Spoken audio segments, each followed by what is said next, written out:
الحمد للہ وکفی وسلام علی عبادہ الذین اصطفی اما بعد۔ سیرت سیریز کا یہ 14واں حصہ ہے، اور آج ہم ہجرت کے دوسرے سال کے دوسرے حصے پہ بات کریں گے، اور آج ہم بات کریں گے جنگ بدر پہ۔ بدر یہ مدینہ منورہ سے تقریباً 80 میل کے فاصلے پر ایک گاؤں کا نام ہے، جہاں زمانہ جاہلیت میں سالانہ میلہ لگتا تھا۔ یہاں ایک کنواں بھی تھا جس کے مالک کا نام بدر تھا، اور اسی کے نام پر اس جگہ کا نام بدر رکھ دیا گیا، اور اسی جگہ پر جنگ بدر کا وہ عظیم معرکہ ہوا جس میں کفار قریش اور مسلمانوں کے درمیان سخت خونریزی ہوئی، اور مسلمانوں کا وہ عظیم الشان مسلمانوں کو فتح نصیب ہوئی، جس کے بعد اسلام کے عزت اور اقبال کا پرچم اتنا سربلند ہو گیا کہ کفار قریش کی عظمت اور شوکت بالکل ہی خاک میں مل گئی۔ اللہ تعالیٰ نے جنگ بدر کے دن کا نام یوم الفرقان رکھا ہے۔ قرآن کریم کی سورہ انفال میں تفصیل کے ساتھ اور دوسری صورتوں میں اجمالاً بار بار اس معرکے کا ذکر فرمایا، اور جنگ بدر میں مسلمانوں کی فتح مبین کے بارے میں احسان جتاتے ہوئے اللہ نے قرآن میں فرمایا وَلَقَدْ نَصَرَكُمُ اللَّهُ بِبَدْرٍ وَأَنْتُمْ أَذِلَّةٌ، کہ اللہ نے تم لوگوں کی مدد فرمائی بدر میں جبکہ تم کمزور اور بے سر و سامان تھے۔ فَاتَّقُوا اللَّهَ لَعَلَّكُمْ تَشْكُرُونَ، تو تم اللہ سے ڈرتے رہو تاکہ تم لوگ شکر گزار ہو جائیں۔ جنگ بدر کی اصلی وجہ تو جیسا کہ میں پہلے بیان کر چکا ہوں کہ عمرو ابن حضرمی کے قتل سے کفار قریش میں پھیلا ہوا ایک زبردست اشتعال تھا، جس سے ہر کافر کی زبان پر ایک نعرہ تھا کہ خون کا بدلہ خون لے کر رہیں گے۔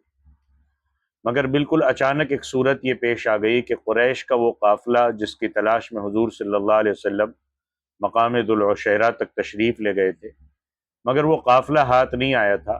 بالکل اچانک مدینے میں خبر ملی کہ وہی قافلہ ملک شام سے لوٹ کر مکہ جانے والا ہے، اور یہ بھی پتہ چل گیا کہ اس قافلے میں ابو سفیان بن حرب، نوفل اور عمرو ابن عاص، کل 30 یا 40 آدمی ہیں، اور کفار قریش کا مال تجارت جو اس قافلے میں ہے وہ بہت زیادہ ہے۔ حضور نے اپنے صحابہ سے فرمایا کہ کفار قریش کی ٹولیاں یہ لوٹ مارنے کی نیت سے مدینے کے اطراف میں برابر گشت لگاتی رہتی ہے، اور کرز بن جابر مدینے کی چراگاہوں تک آ کر غارت گری اور ڈاکہ زنی کر کر گیا ہے، لہٰذا کیوں نہ ہم بھی کفار قریش کے اس قافلے پر حملہ کر کے اس کو تباہ و برباد کر دے، تاکہ کفار قریش کی شامی تجارت بند ہو جائے اور وہ مجبور ہو کر ہم سے صلح کر لے۔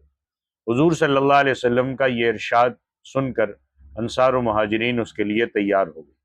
چنانچہ 12 رمضان سن ہجری 2 کو بڑی عجلت کے ساتھ لوگ چل پڑے، جو جس حال میں تھا اسی حال میں روانہ ہو گیا۔ اس لشکر میں حضور صلی اللہ علیہ وسلم کے ساتھ نہ زیادہ ہتھیار تھے نہ فوجی راشن تھا، کیونکہ کسی کو گمان بھی نہیں تھا کہ اس سفر میں کوئی بڑی جنگ ہوگی۔ مگر جب مکہ میں یہ خبر پھیلی کہ مسلمان تیار ہو کر قریش کا قافلہ لوٹنے کے لیے مدینے سے چل پڑے، تو مکے میں ایک جوش پھیل گیا، اور ایک دم کفار قریش کی فوج کا دل مسلمانوں پر حملہ کرنے کے لیے تیار ہو گیا۔ جب حضور کو اس کی اطلاع ملی تو آپ نے صحابہ کو جمع فرما کر صورتحال سے آگاہ کیا، اور صاف صاف فرما دیا کہ اس سفر میں کفار قریش کے قافلے سے ملاقات ہو جائے، اور یہ بھی ہو سکتا ہے کہ کفار مکہ کے لشکر سے جنگ کی نوبت آ جائے۔ ارشاد سن کر حضرت ابوبکر صدیق، حضرت عمر فاروق اور دوسرے مہاجرین نے بڑے جوش و خروش کا اظہار کیا، مگر حضور انصار کا منہ دیکھ رہے تھے، کیونکہ انصار نے آپ کے مبارک ہاتھ پر بیعت کرتے وقت اس بات کا عہد کیا تھا کہ وہ اس وقت تک تلوار اٹھائیں گے جب کفار مدینے پر چڑھ آئیں گے، اور یہاں مدینے سے باہر نکل کر جنگ کرنے کا معاملہ تھا۔ انصار میں سے قبیلہ خزرج کے سردار حضرت سعد بن عبادہ حضور کا چہرہ انور دیکھ کر بول اٹھے کہ یا رسول اللہ، کیا آپ کا اشارہ ہماری طرف ہے؟ خدا کی قسم ہم وہ جانثار ہے کہ اگر آپ کا حکم ہو تو ہم سمندر میں کود پڑے۔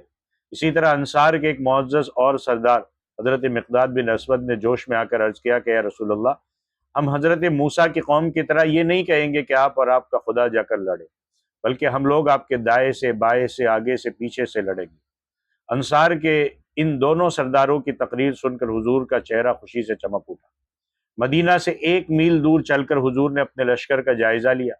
جو لوگ کم عمر تھے ان کو واپس کر دینے کا حکم دیا، کیونکہ جنگ کے پرخطر موقع پر بھلا بچوں کا کیا کام۔ مگر انہی بچوں میں سے حضرت سعد بن ابی وقاص کے چھوٹے بھائی حضرت عمیر بن ابی وقاص بھی تھے۔ جب ان سے واپس ہونے کو کہا گیا تو وہ مچل گئے، پھوٹ پھوٹ کر رونے لگے اور کسی طرح واپس جانے کو تیار نہیں ہوئے۔ ان کی بے قراری اور گریہ وزاری دیکھ کر رحمت دو عالم صلی اللہ علیہ وسلم کا دل متاثر ہو گیا اور آپ نے ان کو ساتھ چلنے کی اجازت دے دی۔ چنانچہ حضرت سعد بن ابی وقاص نے ان ننھے سپاہی کے گلے میں بھی ایک تلوار ڈال دی۔ مدینہ سے روانہ ہونے کے وقت نمازوں کے لیے حضرت عبداللہ ابن ام مکتوم کو آپ نے مسجد نبوی کا امام مقرر فرما دیا، لیکن جب آپ مقام روحہ میں پہنچے تو منافقین اور یہودیوں کی طرف سے کچھ خطرہ محسوس فرمایا، اس لیے آپ نے حضرت ابو لبابہ بن عبد المنذر کو مدینے کا حاکم مقرر فرما کر ان کو مدینہ واپس جانے کا حکم دیا، اور حضرت عاصم بن عدی کو مدینے کے چڑھائی والے گاؤں پر نگرانی کرنے کا حکم فرمایا۔ ان انتظامات کے بعد حضور صلی اللہ علیہ وسلم بدر کی جانب چل پڑے، جدھر سے کفار مکہ کے آنے کی خبر تھی۔ اب کل فوج کی تعداد 313 تھی، جن میں 60 مہاجر باقی انصار تھے۔ منزل و منزل سفر فرماتے ہوئے جب آپ مقام صفرا میں پہنچے تو 2 آدمیوں کو جاسوسی کے لیے روانہ فرمایا تاکہ وہ قافلے کا پتہ چلائے کہ وہ قافلہ کدھر ہے اور کہاں تک پہنچا ہے۔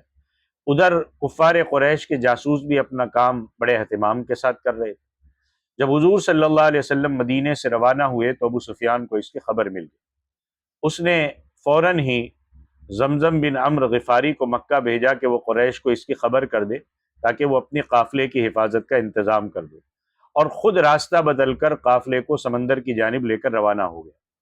ابو سفیان کا قاصد زمزم بن عمرو غفاری جب مکہ پہنچا تو اس وقت کے دستور کے مطابق جب کوئی خوفناک خبر سنانی ہوتی تو خبر سنانے والا اپنے کپڑے پھاڑ کر اور اونٹ کی پیٹھ پر کھڑا ہو کر چلا چلا کر خبر سنایا کرتا تھا۔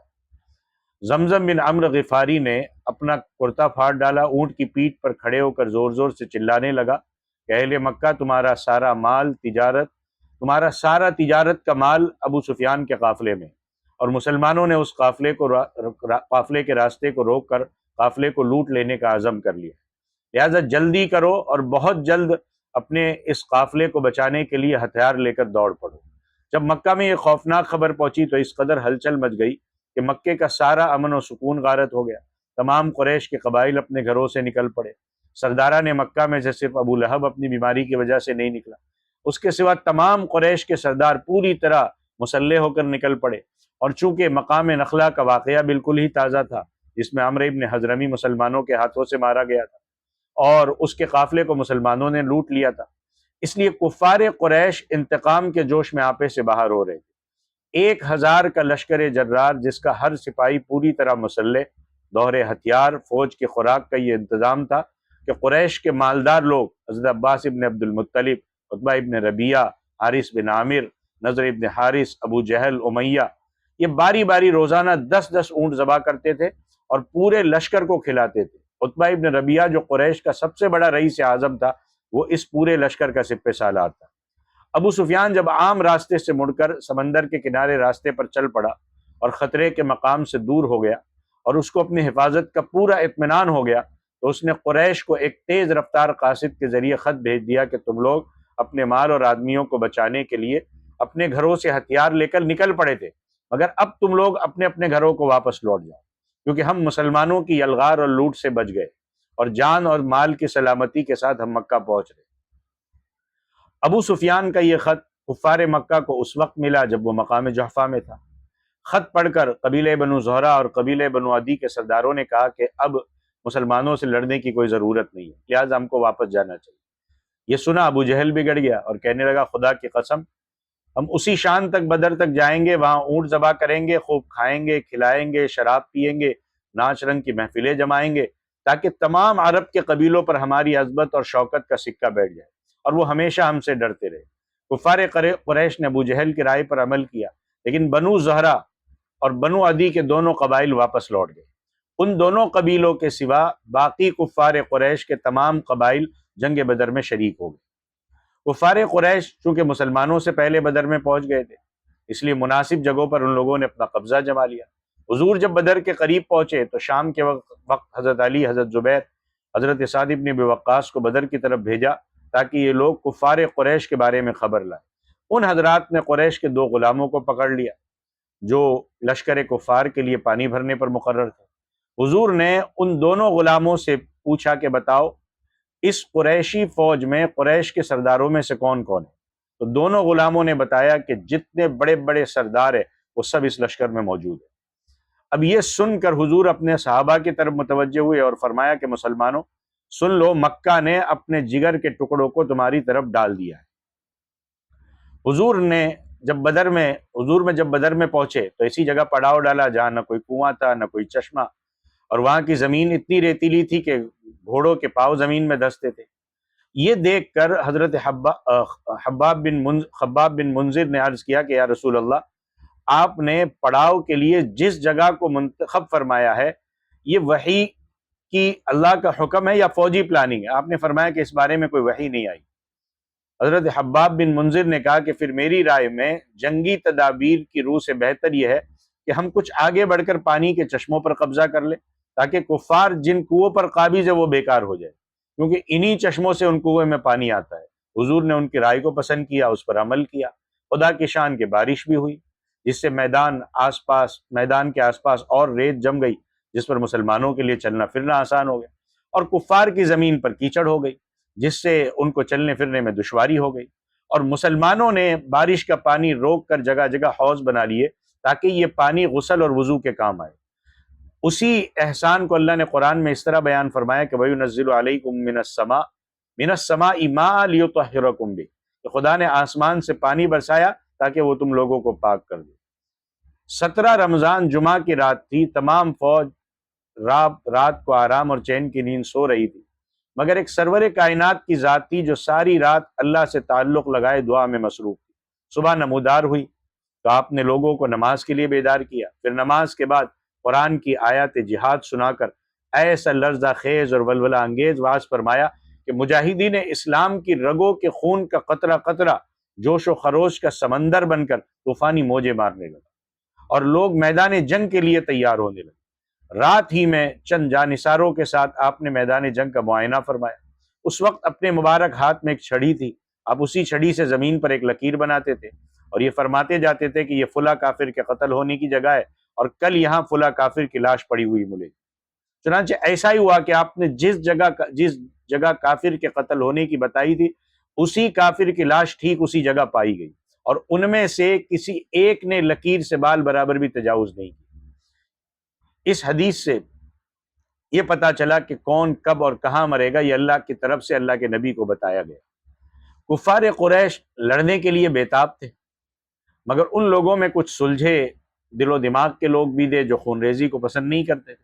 چنانچہ حکیم بن حزام جو بعد میں مسلمان ہو گئے، یہ بہت سنجیدہ اور نرم مزاج تھے۔ انہوں نے اپنے لشکر کے سپہ سالار عتبہ ابن ربیعہ سے کہا کہ آخر اس خون ریزی کا فائدہ کیا؟ میں آپ کو ایک بہت ہی مخلصانہ مشورہ دیتا ہوں، وہ یہ ہے کہ قریش کا جو کچھ مطالبہ ہے وہ عمرو ابن حضرمی کا خون ہے اور وہ آپ کا حلیف ہے، آپ اس کا خون بہا ادا کر دیجئے، لڑائی ٹل جائے گی، اور آج کا دن آپ کی زندگی کی تاریخ میں آپ کی نیک نامی کا یادگار بن جائے گا کہ آپ کی دماغ سے ایک بہت ہی خوفناک اور خونریز لڑائی ٹل گئی۔ عتبہ خود بھی بہت ہی مدبر اور نیک آدمی تھا، نیک نفس آدمی تھا، اس نے خوشی اس مخلصانہ مشورے کو قبول کر لیا، مگر اس معاملے میں ابو جہل کی منظوری بھی ضروری تھی۔ چنانچہ حکیم بن حزام جب عتبہ ابن ربیعہ کا یہ پیغام لے کر ابو جہل کے پاس گئے تو ابو جہل کی جہالت کی رگ بھڑک اٹھی اور اس نے خون کھولا دینے والا تانا مارا اور کہا کہ ہاں میں خوب سمجھتا ہوں کہ عتبہ کی ہمت نے جواب دے دیا۔ اب چونکہ اس کا بیٹا حذیفہ مسلمان ہو کر اسلامی لشکر میں ساتھ آیا ہے، اس لیے وہ جنگ سے جی چراتا ہے تاکہ اس کے بیٹے پر آنچ نہ آئے۔ پھر ابو جہل نے اسی پر بس نہیں کی، بلکہ عمرو ابن حضرمی کے بھائی عامر ابن حضرمی کو بلا کر کہا کہ دیکھو تمہارے مقتول بھائی عمرو ابن حضرمی کے خون کا بدلہ لینے کی ساری اسکیم تہس نہس ہونے جا رہی ہے، کیونکہ ہمارے لشکر کا سپہ سالار عتبہ بزدلی ظاہر کر رہا ہے۔ یہ سنتے ہی عامر ابن خضرمی نے عرب کے دستور کے مطابق اپنے کپڑے پھاڑ ڈالے، اپنے سر پر دھول ڈالتے ہوئے واہ عمرہ کا نعرہ مارنا شروع کیا۔ اس کارروائی نے کفار قریش کی تمام فوج میں آگ لگا دی، سارا لشکر خون کا بدلہ خون کے نعرے سے گونجنے لگا، اور ہر سپاہی جوش میں آپے سے باہر ہو کر جنگ کے لیے بےتاب اور بے قرار ہو گیا۔ عتبہ نے جب ابو جہل کا یہ طعنہ سنا تو وہ بھی غصے میں بھر گیا اور کہا کہ ابو جہل سے کہہ دو کہ میدان جنگ بتائے گا کہ بزدل کون ہے۔ یہ کہہ کر لوہے کی ٹوپی پہن لی، مگر اس کا سر اتنا بڑا تھا کہ کوئی ٹوپی اس کے سر پر ٹھیک نہیں بیٹھی۔ اس نے اپنے سر پر کپڑا لپیٹا، ہتھیار پہن کر جنگ کے لیے تیار ہو گیا۔ 17 رمضان سن ہجری 2 جمعہ کے دن حضور نے مجاہدین اسلام کو سب بندی کا حکم دیا، اور اپنے مبارک ہاتھ میں ایک چھڑی تھی، اس کے اشارے سے آپ صفے درست فرما رہے تھے کہ کوئی شخص آگے پیچھے نہ رہنے پائے، اور یہ بھی حکم فرما دیا کہ اللہ کے ذکر کے بجائے کوئی شخص کسی قسم کا شور و غل نہ مچائے۔ عین ایسے وقت میں جنگ کا نقارہ بجنے ہی والا تھا کہ 2 ایسے واقعات پیش آئے جو بہت ہی عبرت خیز اور بہت زیادہ نصیحت آموز۔ حضور صلی اللہ علیہ وسلم اپنی چھڑی کے اشارے سے صفیں سیدھی فرما رہے تھے کہ آپ نے دیکھا کہ حضرت سواد انصاری کا پیٹ سب سے کچھ آگے نکلا ہوا تھا۔ آپ نے اپنی چھڑی سے ان کے پیٹ پر اشارہ کر کے فرمایا، استوی یا سواد، اے سواد سیدھے کھڑے ہو جاؤ۔ حضرت سواد نے کہا، یا رسول اللہ، آپ نے میرے پیٹ پر چھڑی ماری ہے، مجھے آپ سے اس کا بدلہ لینا ہے۔ یہ سن کر آپ نے اپنا پیراہن شریف اٹھا کر فرمایا کہ اے سواد، لو میرا پیٹ حاضر ہے، تم اس پر چھڑی مار کر مجھ سے اپنا بدلہ لے لو۔ حضرت سواد نے دوڑ کر آپ کے مبارک پیٹ کو چوم لیا اور بہت ہی والہانہ انداز میں انتہائی گرم جوشی کے ساتھ آپ کے مبارک جسم سے لپیٹ گئے۔ آپ نے ارشاد فرمایا کہ اے سواد، تم نے ایسا کیوں کیا؟ عرض کیا کہ اللہ کے رسول، میں اس وقت جنگ کی صف میں اپنا سر ہتھیلی پر رکھ کر کھڑا ہوں، شاید موت کا وقت آ گیا۔ اس وقت میرے دل میں اس تمنا نے جوش مارا کہ کاش مرتے وقت میرا بدن آپ کے مبارک جسم سے چھو جائے۔ یہ سن کر حضور نے حضرت سواد کے اس محبت کے جذبے کی قدر فرماتے ہوئے ان کے لیے خیر و برکت کی دعا فرمائی، اور حضرت سواد نے دربار رسالت میں معذرت کرتے ہوئے اپنا قصاص معاف کر دیا، اور تمام صحابہ کرام حضرت سواد کی اس عاشقانہ ادا کو حیرت سے دیکھتے ہوئے ان کا منہ دیکھتے رہے۔ اتفاق سے پھر دوسرا واقعہ ایک ہوا۔ حضرت حذیفہ ابن یمان اور حضرت اسیل، یہ دونوں صحابی کہیں سے آ رہے تھے۔ راستے میں کفار نے ان دونوں کو روکا کہ تم دونوں بدر کے میدان میں حضرت محمد کی مدد کرنے کے لیے جا رہے۔ ان دونوں نے انکار کیا اور جنگ میں شریک نہ ہونے کا وعدہ کیا۔ کفار نے ان کو چھوڑ دیا۔ جب یہ دونوں بارگاہ رسالت میں حاضر ہوئے، اپنا واقعہ بیان کیا، تو حضور نے ان دونوں کو لڑائی کی صفوں سے الگ کر دیا اور ارشاد فرمایا کہ ہم ہر حال میں وعدے کی پابندی کریں گے، ہم کو صرف خدا کی مدد درکار ہے۔ اب غور کیجئے، دنیا جانتی ہے کہ جنگ کے موقع پر اور خصوصاً ایسی صورت میں جبکہ دشمنوں کے عظیم الشان لشکر کا مقابلہ ہو، ایک ایک سپاہی کتنا قیمتی ہوتا ہے، مگر تاجدار دو عالم صلی اللہ علیہ وسلم نے اپنے کمزور فوج کو 2 بہادر اور جانباز مجاہدوں سے محروم رکھنا پسند فرمایا، مگر کوئی مسلمان کسی کافر سے بدعہدی اور وعدہ خلافی کرے اس کو گوارا نہیں کیا۔ اے اقوام عالم کے بادشاہو، ذرا مجھے بتاؤ کہ کیا تمہاری زندگی کے تاریخ کے بڑے بڑے دفتروں میں کوئی ایسا چمکتا ہوا ورق بھی ہے؟ اے چاند و سورج کی دوربین نگاہو، تم خدا کے لیے بتاؤ، کیا تمہاری آنکھوں نے بھی کبھی صفحہ ہستی پر وعدے کی پابندی کی کوئی ایسی مثال دیکھی ہے؟ اور خدا کی قسم مجھے یقین ہے کہ اس کے جواب میں نہیں کے سوا کچھ بھی نہیں۔ حضور صلی اللہ علیہ وسلم مجاہدین اسلام کی سب بندی سے فارغ ہو کر مجاہدین کے قرارداد کے مطابق اپنے اس چھپر میں تشریف لے گئے جس کو صحابہ نے آپ کی نشش کے لیے بنا رکھا تھا۔ اب اس چھپر کی حفاظت کا سوال بہت اہم تھا، کیونکہ کفار قریش کے حملوں کا اصل نشانہ حضور صلی اللہ علیہ وسلم ہی کی ذات تھی۔ کسی کی ہمت نہیں پڑتی تھی کہ اس چھپر کا پہرا دے، لیکن اس موقع پر بھی آپ کی یار غار حضرت صدیق اکبر رضی اللہ تعالیٰ عنہ ہی کی قسمت میں سعادت لکھی۔ وہ ننگی تلوار لے کر اس جھونپڑی کے پاس ڈٹے رہے، اور حضرت سعد ابن معاذ بھی چند انصاریوں کے ساتھ اس چھپر کے آس پاس پہرا دیتے رہے۔ اب وہ وقت ہے کہ میدان بدر میں حق و باطل کی دونوں صفیں ایک دوسرے کے سامنے کھڑی ہے۔ قرآن اعلان کر رہا ہے، قَدْ كَانَ لَكُمْ آیَةٌ فِي فِئَتَيْنِ الْتَقَتَا، کہ جو لوگ آپس میں لڑے ان میں تمہارے لیے عبرت کا نشان ہے۔ فِئَةٌ تُقَاتِلُ فِي سَبِيلِ اللَّهِ وَأُخْرَىٰ كَافِرَةٌ، ایک خدا کی راہ میں لڑ رہا تھا اور ایک خدا کا منکر تھا۔ حضور صلی اللہ علیہ وسلم اس نازک گھڑی میں اللہ سے تعلق جوڑے، گریہ وزاری کے ساتھ کھڑے ہو کر ہاتھ پھیلائے، یہ دعا مانگ رہے تھے خود کہ خدا تو نے مجھ سے وعدہ فرمایا تھا، آج اسے پورا فرما دے۔ آپ پر اس قدر رقت طاری تھی کہ جوش گریہ میں چادر مبارک گر پڑی تھی، مگر آپ کو خبر نہیں ہوتی۔ کبھی آپ سجدے میں سر رکھ کر دعا مانگتے کہ الہی اگر یہ چند لوگ ہلاک ہو گئے تو پھر قیامت تک زمین پر تیری عبادت کرنے والے نہیں رہیں گے۔ حضرت ابوبکر صدیق رضی اللہ تعالیٰ عنہ آپ کی یار غار تھے، آپ کو اس طرح بے قرار دیکھ کر ان کے دل کا سکون چلا جاتا تھا، ان پر رقت طاری ہو گئی۔ انہوں نے چادر مبارک کو اٹھا کر آپ کے مقدس کندھے پر ڈال دی، آپ کا مبارک ہاتھ تھام کر بھرائی ہوئی آواز میں بڑے ادب کے ساتھ عرض کیا کہ حضور اب بس کیجئے، خدا ضرور اپنا وعدہ پورا کرے گا۔ اپنے یار غار کی بات مان کر آپ نے دعا ختم کر دی، اور آپ کی زبان مبارک پر اس آیت کا ورد جاری ہو گیا کہ سیہزم الجمع ویولون الدبر، کہ عنقریب کفار کی فوج کو شکست دی جائے گی اور پیٹ پھیر کر بھاگ جائیں گے۔ آپ اس آیت کو بار بار پڑھتے رہے جس میں فتح مبین کی بشارت کی طرف اشارہ تھا۔ جنگ کی شروعات ایسے ہوئی کہ سب سے پہلے عامر بن حضرمی، جو اپنے مقتول بھائی عمرو ابن حضرمی کے خون کا بدلہ لینے کے لیے بے قرار تھا، یہ جنگ کے لیے آگے بڑھا۔ اس کے مقابلے کے لیے حضرت عمر کے غلام حضرت مہجہ میدان میں نکلے اور لڑتے ہوئے شہادت حاصل کر لی۔ پھر حضرت حارثہ بن سراقہ انصاری حوض سے پانی پی رہے تھے کہ اچانک ان کو کفار کا ایک تیر لگا اور وہ شہید ہو گئے۔ حضور صلی اللہ علیہ وسلم نے جب جوش جہاد کا واعظ فرماتے ہوئے ارشاد فرمایا کہ مسلمانوں اس جنت کی طرف بڑھ چلو جس کی چوڑائی آسمان اور زمین کے برابر ہے، تو حضرت عمیر ابن حمام انصاری بول اٹھے کہ یا رسول اللہ کیا جنت کی چوڑائی زمین اور آسمان کے برابر ہے؟ ارشاد فرمایا ہاں۔ یہ سن کر حضرت عمیر نے کہا واہ واہ۔ آپ نے دریافت فرمایا کیوں اے عمیر تم نے واہ واہ کس لیے کہا؟ عرض کیا کہ یا رسول اللہ فقط اس امید پر کہ میں بھی جنت میں داخل ہو جاؤں۔ آپ نے خوشخبری سناتے ہوئے ارشاد فرمایا کہ عمیر تو بے شک جنتی ہے۔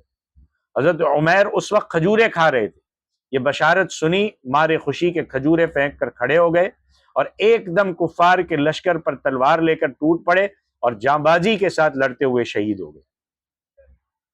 کفار کا سپہ سالار عتبہ ابن ربیعہ اپنے سینے پر شتر مرغ کا پر لگائے ہوئے اپنے بھائی شیبہ ابن ربیعہ اور اپنے بیٹے ولید بن عتبہ کو ساتھ لے کر غصے میں بھرا ہوا اپنی سب سے نکل کر مقابلے کی دعوت دینے لگا۔ اسلامی صفوں میں سے حضرت عوف اور حضرت معاذ اور عبداللہ بن رواحہ مقابلے کو نکلے۔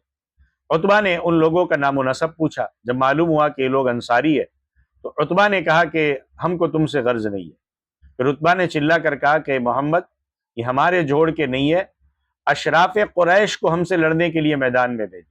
حضور نے حضرت حمزہ، حضرت علی اور حضرت عبیدہ کو حکم دیا کہ آپ تینوں ان کے مقابلے کے لیے نکلے۔ چنانچہ یہ تینوں بہادر میدان اسلام میں نکلے۔ چونکہ یہ تینوں حضرات سر پر لوہے کی ٹوپی پہنے ہوئے تھے جس سے ان کے چہرے چھپ گئے تھے، اس لیے عتبہ نے ان کو نہیں پہچانا اور پوچھا تم کون ہو؟ جب ان تینوں نے اپنے نام اور نسب بتائے تو عتبہ نے کہا کہ ہاں اب ہمارا جوڑ ہے۔ جب ان میں جنگ شروع ہوئی تو حضرت حمزہ، حضرت علی، حضرت عبیدہ نے اپنی ایمانی بہادری کا ایسا مظاہرہ کیا کہ بدر کی زمین دہل گئی، کفار کے دل تھرا گئے، اور ان کی جنگ کا انجام یہ ہوا کہ حضرت حمزہ نے عتبہ کا مقابلہ کیا۔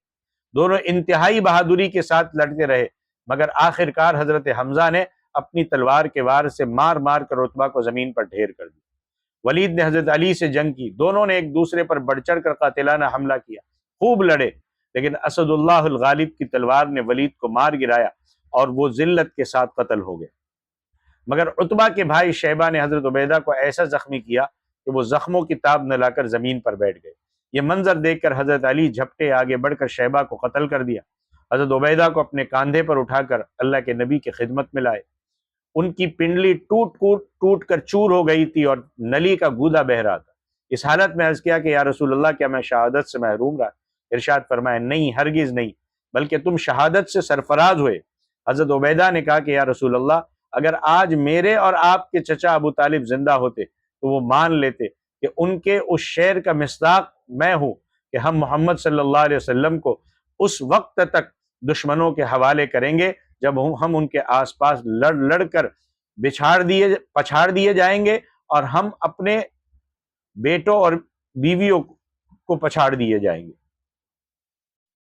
اس کے بعد سعید ابن عاص کا بیٹا عبیدہ سر سے پاؤں تک لوہے کے لباس اور ہتھیاروں سے چھپا ہوا سب سے باہر نکلا اور یہ کہہ کر اسلامی لشکر کو للکارنے لگا کہ میں ابو کرش ہوں۔ اس کی یہ مغرورانہ للکار سن کر حضور کے پھوپھی زاد بھائی حضرت زبیر ابن عوام جوش میں بھرے ہوئے اپنی برچی لے کر مقابلے کے لیے نکلے، مگر یہ دیکھا کہ اس کی دونوں آنکھوں کے سوا اس کے بدن کا کوئی حصہ بھی ایسا نہیں ہے جو لوہے سے چھپا ہوا نہ ہو۔ حضرت زبیر نے تاک میں آ کر ایک پوری تاک لگا کر اس کی آنکھ میں اس زور سے برچی ماری کہ وہ زمین پر گرا اور مر گیا۔ برچی اس کی آنکھ کو چھیدتی ہوئی کھوپڑی کی ہڈی میں چپ گئی۔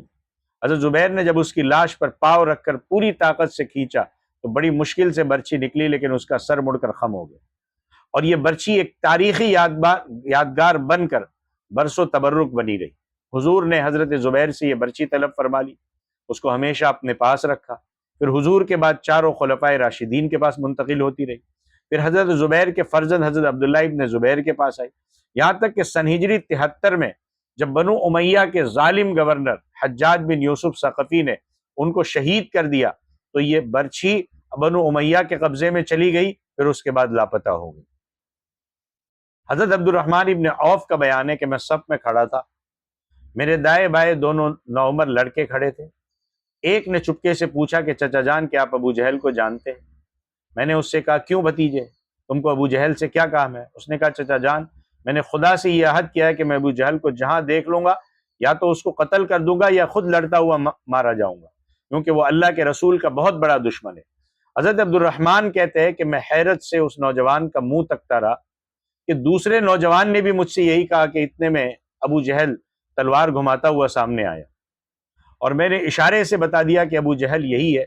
بس پھر کیا تھا، یہ دونوں لڑکے تلواریں لے کر اس پر اس طرح جھپٹے جس طرح باز اپنے شکار پر جھپٹتا ہے۔ دونوں نے اپنی تلواروں سے مار مار کر ابو جہل کو زمین پر ڈھیر کر دیا۔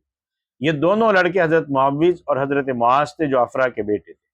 ابو جہل کے بیٹے اکرمہ نے اپنے باپ کے قاتل حضرت معاذ پر حملہ کر دیا، پیچھے سے ان کے بائیں شانے پر تلوار ماری، بائیں کندھے پر، جس سے ان کا بازو کٹ گیا، لیکن تھوڑا سا چمڑا باقی رہ گیا اور ہاتھ لٹکنے لگا۔ حضرت معاذ نے اکرمہ کا پیچھا کیا، دور تک دوڑایا، مگر اکرمہ بھاگ کر بچ نکلا۔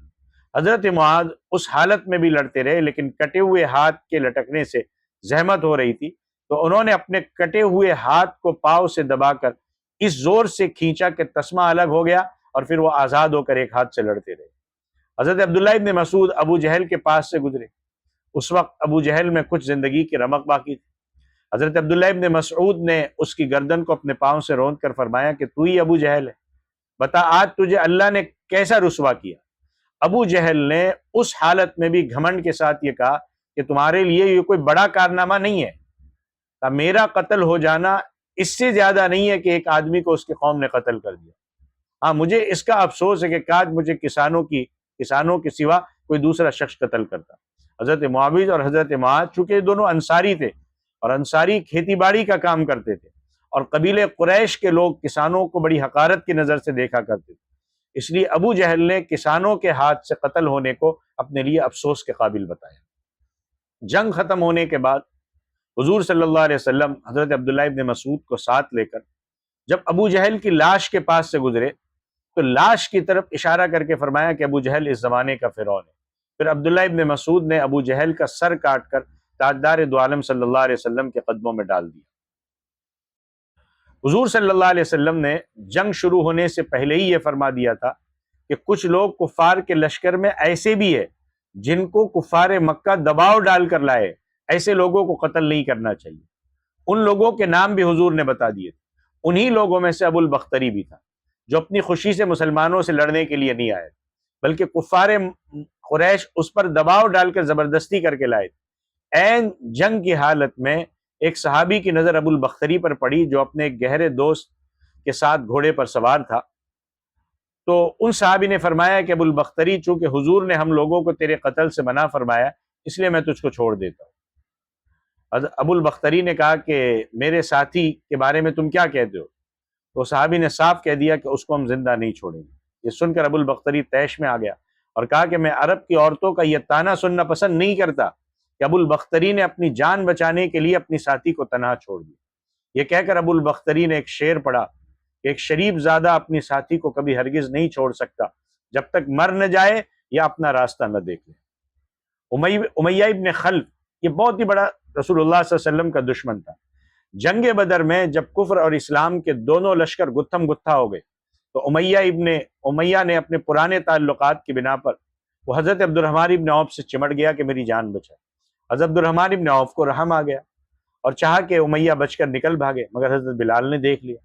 حضرت بلال جب امیہ کے غلام تھے تو امیہ نے ان کو بہت ستایا تھا، اس لیے انتقام کے جوش میں حضرت بلال نے انصار کو پکارا۔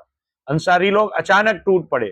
حضرت عبد الرحمن نے امیہ سے کہا کہ تم زمین پر لیٹ جاؤ، وہ لیٹ گئے تو حضرت عبد الرحمن ابن عوف اس کو بچانے کے لیے اس کے اوپر لیٹ کر اس کو چھپانے لگے، لیکن حضرت بلال نے ان کی دونوں ٹانگوں کے اندر ہاتھ ڈال کر اور بغل سے تلوار گھونپ گھونپ پر اس کو قتل کر دیا۔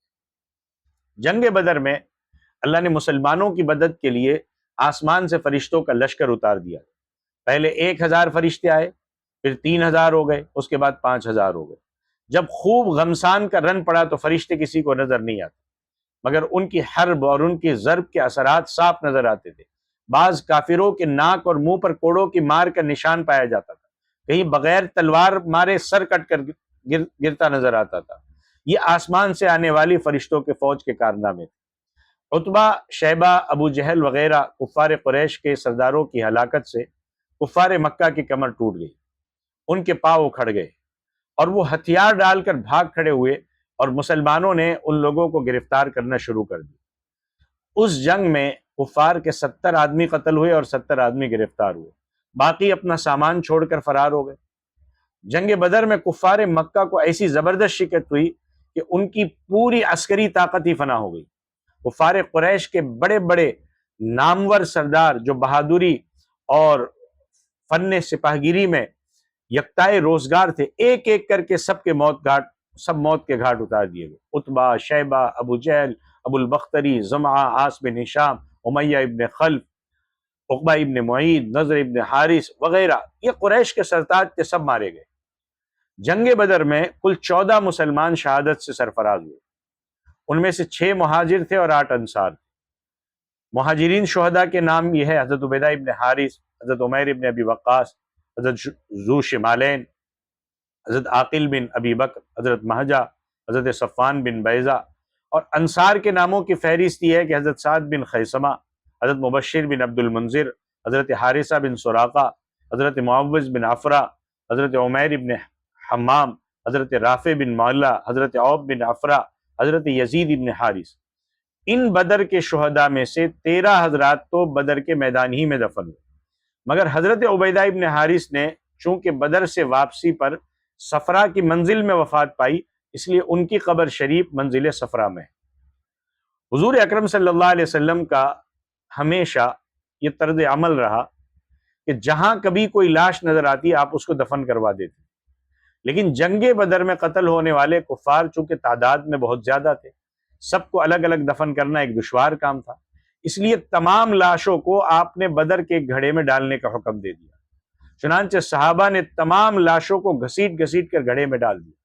امیہ ابن خلف کی لاش پھول گئی تھی، صحابہ نے اس کو گھسیٹنا چاہا تو اس کے اعضاء الگ ہونے لگے، اس لیے اس کی لاش وہی مٹی میں دبا دی گئی۔ جب کفار کی لاشیں بدر کے گھڑے میں ڈال دی گئی تو حضور صلی اللہ علیہ وسلم اس گھڑے کے کنارے کھڑے ہو کر مقتولین کا نام لے کر اس طرح پکارا کہ عتبہ ابن ربیعہ، اے شیبہ بن ربیعہ، اے فلاں اے فلاں، کیا تم لوگوں نے اپنے رب کے وعدے کو سچا پایا؟ ہم نے تو اپنے رب کے وعدے کو بالکل ٹھیک ٹھیک سچا پایا۔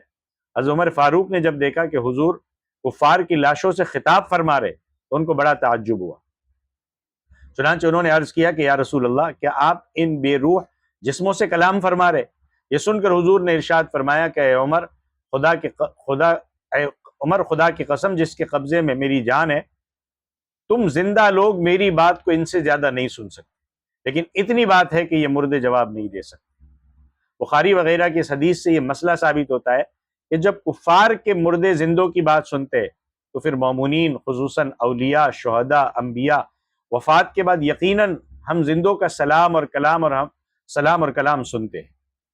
اور حضور نے جب کفار کی مردہ لاشوں کو پکارا تو پھر خدا کے برگزیدہ بندوں، ولیوں، شہیدوں اور نبیوں کو سلام اور کلام کیوں کرنا جائز ہوگا؟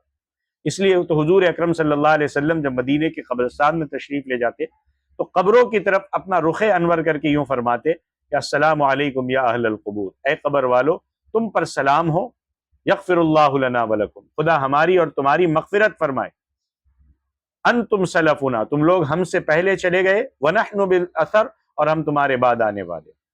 اور حضور صلی اللہ علیہ وسلم نے اپنی امت کو بھی یہی حکم دیا، اور صحابہ کرام کو اس کی تعلیم دیتے تھے کہ جب تم لوگ قبروں کی زیارت کے لیے جاؤ تو السلام علیکم اہل الدیار من المؤمنین والمسلمین وَإِنَّا إِن شَاءَ اللَّهَ بِكُمْ لَلَاحِقُونَ نَسْأَلُ اللَّهَ لَنَا وَلَكُمُ الْعَافِيَةَ۔ یہ پڑھا کرو۔ اس سے ظاہر ہے کہ مردے زندوں کا سلام اور کلام سنتے ہیں، ورنہ ظاہر ہے کہ جو لوگ سنتے ہی نہیں ان کو سلام کرنے سے کیا حاصل ہے۔ فتح کے بعد 3 دن تک حضور صلی اللہ علیہ وسلم نے بدر میں قیام فرمایا، پھر تمام مال غنیمت اور کفار کے قیدیوں کو ساتھ لے کر روانہ ہوئے۔ جب وادی صفرا میں پہنچے تو غنیمت کے مال کو مجاہدین کے درمیان تقسیم فرما دیا۔ حضرت عثمان کی زوجہ محترمہ حضرت بی بی رقیہ، جو حضور صلی اللہ علیہ وسلم کی صاحبزادی تھی، جنگ بدر کے موقع پر بیمار تھی، اس لیے حضور صلی اللہ علیہ وسلم نے حضرت عثمان غنی کو صاحبزادی کی تیمارداری کے لیے مدینے میں رہنے کا حکم دے دیا، اور اس لیے وہ جنگ بدر میں شامل نہ ہو سکے، مگر حضور نے مال غنیمت میں سے ان کو بدر کے مجاہدین کے برابر ہی حصہ دیا اور ان کے برابر ہی اجر و ثواب کی بشارت بھی دی۔ اس لیے حضرت عثمان غنی کو بھی اصحاب بدر کی فہرست میں شمار کیا جاتا ہے۔ حضور اقدس صلی اللہ علیہ وسلم نے فتح کے بعد حضرت زید بن حارثہ کو فتح مبین کی خوشخبری سنانے کے لیے مدینہ بھیج دیا۔ چنانچہ حضرت زید بن حارثہ یہ خوشخبری لے کر جب مدینے پہنچے تو تمام مدینے والے جوش مسرت کے ساتھ حضور کے آنے کے انتظار میں بے قرار رہنے لگے، اور جب تشریف آوری کی خبر پہنچی تو مدینہ والوں نے آگے بڑھ کر مقام روحہ میں آپ کا پرجوش استقبال کیا۔ کفار مکہ جب جنگ کے قیدی بن کر مدینہ آئے تو ان کو دیکھنے کے لیے بہت بڑا مجمع اکٹھا ہو گیا، لوگ ان کو دیکھ کر کچھ نہ کچھ بولتے رہے۔ حضور صلی اللہ علیہ وسلم کی زوجہ محترمہ حضرت بی بی سودا ان قیدیوں کو دیکھنے کے لیے تشریف لائی، اور یہ دیکھا کہ ان قیدیوں میں قریبی رشتہ دار سہیل بھی ہے، تو بے ساختہ بول اٹھی کہ اے سہیل، تم نے بھی عورتوں کی طرح بیڑیاں پہن لی، تم سے یہ نہ ہو سکا کہ بہادر مردوں کی طرح لڑتے ہوئے قتل ہو جاتے۔ ان قیدیوں کو حضور نے صحابہ میں تقسیم فرما دیا اور یہ حکم دیا کہ ان قیدیوں کو آرام کے ساتھ رکھا جائے۔ چنانچہ 2-2 4-4 قیدی صحابہ کے گھروں میں رہنے لگے، اور صحابہ نے ان لوگوں کے ساتھ یہ اچھا سلوک کیا کہ ان لوگوں کو گوشت روٹی جو ان کی حیثیت کے مطابق تھا کھلاتے رہے اور خود کھجورے کھا کر رہ جاتے تھے۔ قیدیوں میں حضور کے چچا حضرت عباس کے بدن پر کرتا نہیں تھا، لیکن وہ اتنے لمبے قد کے آدمی تھے کہ کسی کا کرتا ان کے بدن پر ٹھیک نہیں اترتا تھا۔ عبداللہ ابن ابی چونکہ قد میں ان کے برابر تھا، اس لیے اس نے اپنا کرتا ان کو پہنا دیا۔ بخاری میں روایت ہے کہ حضور نے عبداللہ ابن ابی کے کفن کے لیے جو اپنی چادر عطا فرمائی تھی وہ اسی احسان کا بدلہ تھا۔ اب ان قیدیوں کے بارے میں حضور صلی اللہ علیہ وسلم نے حضرات صحابہ سے یہ مشورہ فرمایا کہ ان کے ساتھ کیا معاملہ کیا جائے۔ حضرت عمر نے یہ رائے دی کہ ان سارے دشمنان اسلام کو قتل کر دینا چاہیے، اور ہم میں سے ہر شخص اپنے اپنے قریبی رشتہ دار کو اپنی تلوار سے قتل کرے۔ مگر حضرت صدیق اکبر نے مشورہ دیا کہ آخر یہ سب لوگ اپنے رشتہ داروں ہی میں رشتہ داری ہے، لہذا انہیں قتل نہ کیا جائے، بلکہ ان سے کچھ فدیے کی رقم لے کر ان کو چھوڑ دیا جائے۔ اس وقت مسلمانوں کی مالی حالت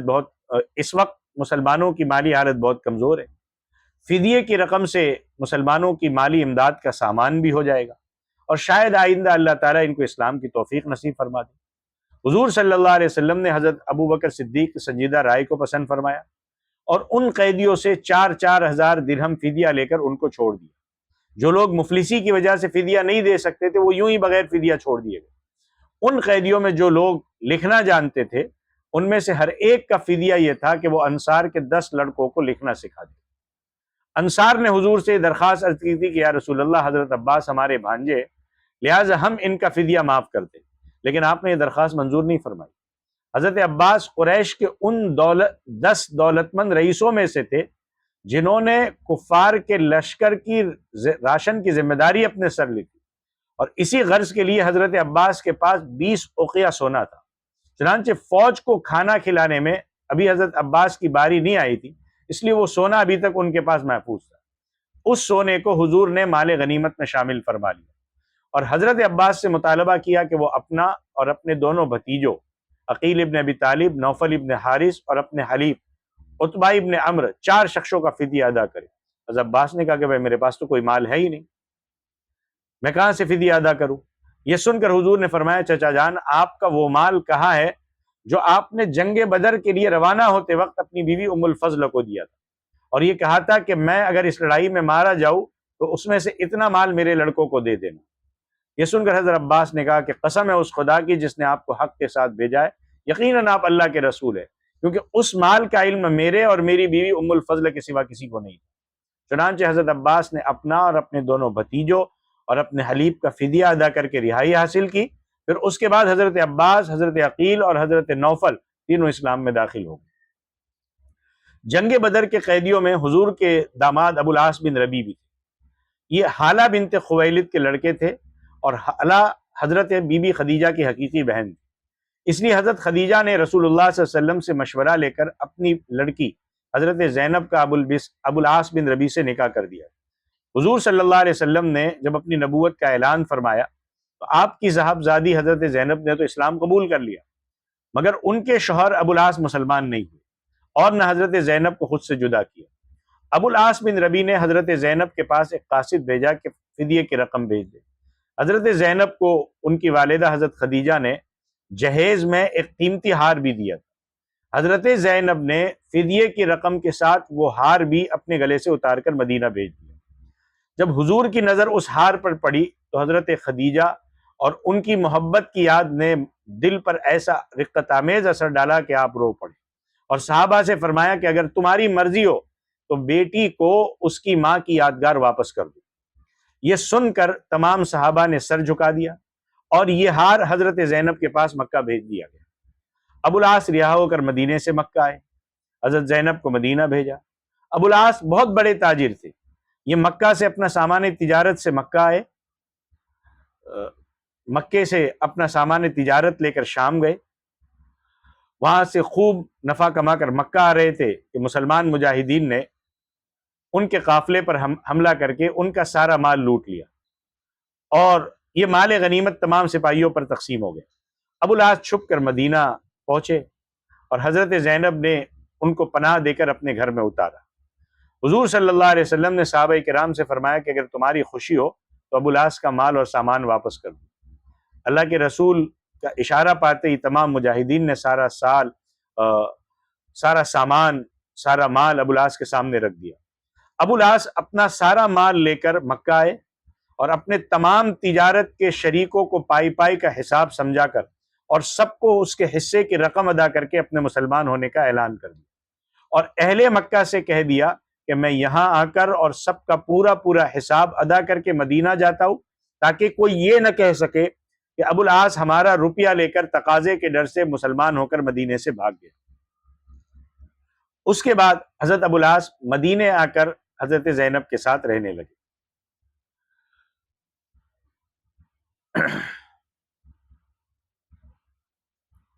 اب بدر میں کفار قریش کی شکست کی خبر پا کر جب لوگ مکہ پہنچے، ایسا کوہرام مچ گیا کہ گھر گھر ماتم بن گیا، مگر اس خیال سے کہ مسلمان ہم پر ہنسیں گے، ابو سفیان نے تمام شہر میں اعلان کرا دیا کہ خبردار کوئی رونے نہ پائے۔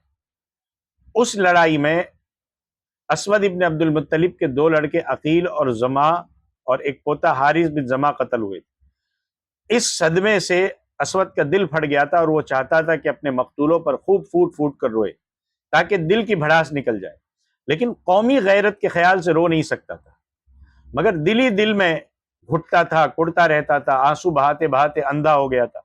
ایک دن شہر میں کسی عورت کے رونے کی آواز آئی تو اس نے اپنے غلام کو بھیجا کہ دیکھو کون رو رہا ہے، کیا بدر کے مقتولوں پر رونے کی اجازت ہو گئی ہے؟ میرے سینے میں رنج و غم کی آگ سو لگ رہی ہے، میں بھی رونے کے لیے بے قرار ہوں۔ غلام نے بتایا کہ ایک عورت کا اونٹ گم ہو گیا ہے، وہ اسی غم میں رو رہی ہے۔ اسود شاعر تھا، سن کر بے اختیار اس کی زبان سے کچھ دردناک اشعار نکلے کہ جس کے لفظ لفظ سے خون ٹپک رہا تھا۔ وہ کہنے لگا کہ کیا وہ عورت ایک اونٹ کے گم ہو جانے پر رو رہی ہے؟ بے خوابی نے اس کی نیند کو روک دیا ہے، تو وہ ایک اونٹ پر نہ روئے لیکن بدر پر روئے جہاں قسمتوں نے کوتاہی کی۔ اگر تجھ کو رونا ہے تو عقیل پر رویا کر، حارث پر رویا کر جو شیروں کا شیر تھا، اور ان سب پر رویا کر مگر ان سبوں کا نام مت لے، اور ابو حکیمہ اور زمعہ کا تو کوئی ہمسر ہی نہیں۔ اسی دوران ایک دن عمیر اور صفوان دونوں حتیم کعبہ میں بیٹھے ہوئے بدر کے مقتولین پر آنسو بہا رہے تھے۔ ایک دم صفوان بول اٹھا کہ اے عمیر، میرا باپ اور دوسرے مکہ کے رئیس جس طرح بدر میں قتل ہوئے، ان کو یاد کر کے سینے میں دل پاش پاش ہو رہا ہے، اور اب زندگی میں کوئی مزہ باقی نہیں رہی۔ عمیر نے کہا کہ اے صفوان، تم سچ کہتے ہو، میرے سینے میں بھی انتقام کی آگ بھڑک رہی ہے، میرے رشتہ دار بھی بدر میں بے دردی کے ساتھ قتل کیے گئے، میرا بیٹا بھی مسلمانوں کی قید میں ہے۔ خدا کی قسم اگر میں قرضدار نہ ہوتا اور بال بچوں کی فکر سے دوچار نہ ہوتا تو ابھی میں تیز رفتار گھوڑے پر سوار ہو کر مدینے جاتا اور ایک دم سے دھوکے سے محمد صلی اللہ علیہ وسلم کو قتل کر کے فرار ہو جاتا۔ یہ سن کر صفوان نے کہا کہ عمیر، تم اپنے قرض اور بچوں کی ذرا بھی فکر نہ کرو، میں خدا کے گھر میں عہد کرتا ہوں کہ تمہارا سارا قرضہ ادا کر دوں اور تمہارے بچوں کی پرورش کا بھی میں ذمہ دار ہوں۔ اس معاہدے کے بعد عمیر سیدھا گھر آیا، زہر میں بجھائی ہوئی تلوار لے کر گھوڑے پر سوار ہو گیا۔ جب مدینے میں مسجد نبوی کے قریب پہنچا تو حضرت عمر نے اس کو پکڑ لیا، اس کا گلا دبائے اور گردن پکڑے ہوئے اللہ کے نبی کے دربار میں لائے۔ حضور نے پوچھا، کیوں عمیر، کس ارادے سے آئے ہو؟ جواب دیا کہ اپنے بیٹے کو چھڑانے کے لیے آیا۔ آپ نے فرمایا کہ کیا تم نے اور صفوان نے حتیم کعبہ میں بیٹھ کر میرے قتل کی سازش نہیں کی؟ عمیر یہ راز کی بات سن کر سناٹے میں آ گیا اور کہا کہ میں گواہی دیتا ہوں کہ آپ اللہ کے رسول ہے، کیونکہ خدا کی قسم میرے اور صفوان کے سوا اس راز کی کسی کو بھی خبر نہیں۔